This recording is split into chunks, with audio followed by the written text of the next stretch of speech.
let's do it right here. If you can scoot up just a little bit here. You maybe on the other side of you? This should be good.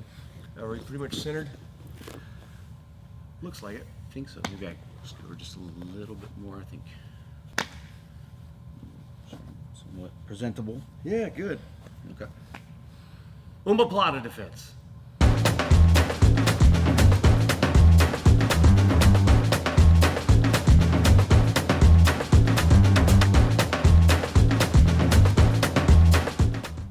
We're going to cover some omoplata defenses today. We're going to go in 3 different ranges, okay? I always like to lump these submission defenses into different sort of realms, right? Early prevention, sort of middle territory, and then deep down in the heat of it, right? Because the responses and the defenses will change depending on how deep into the process you are, or deep into the submission. So I like to code them threat level yellow, threat level orange, and threat level red, all right? So we're gonna start with early prevention. One of my favorite situations here is we just get into the omoplata position, but we haven't been thrown to the floor yet, all right? So this will be threat level yellow, all right? One of my favorite options here is before he isolates my shoulder on the floor or gets me down on the ground, he's just got this position, and not even high up over my hip, I'm gonna put this hand right in line with his body, right in line with his spine. He wants to drive me this way. That's the angle of pressure, okay? A lot of people do this move and they step up out here. That doesn't help me when the pressure goes there, okay? So I want to put this hand here right away. Then the foot is going to follow it. I want to step right in the line of pressure. Now I'm going to lift up and grab the belt and throw them over to their knees, okay? You've got to be really cautious that you don't lose your balance on the other end. If they hang on, they can roll you other. The other thing you want to watch out for is if I start to lift up and they decide to abandon ship here, okay, and decide to swing back for the triangle. I have to be ready to block that leg and parry it, okay? So another important detail here on all of these is grabbing inside your belt, or grabbing the belt or holding inside your hip or in your leg, all right? Because you don't want to make it easy for them to attack a wrist lock or shoulder lock right there. The next one, they get down a little bit lower and they start maybe scooting their hips out to the side. This is very, very common practice now. Instead of necessarily driving this way, they'll scoot out that direction to bring your body to the floor, okay?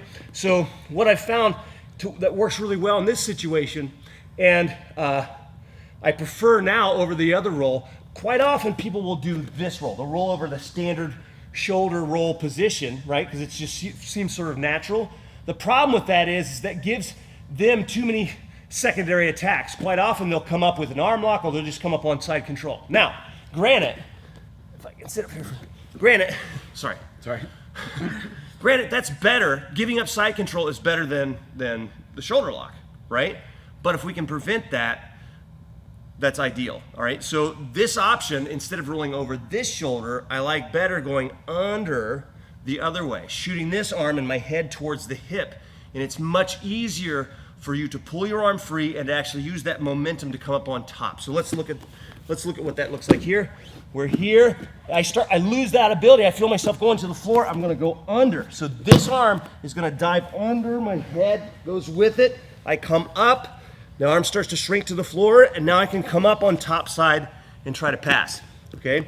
So it's a little bit counterintuitive, but it's a very, very good option. Last one. You get deep down in it, okay?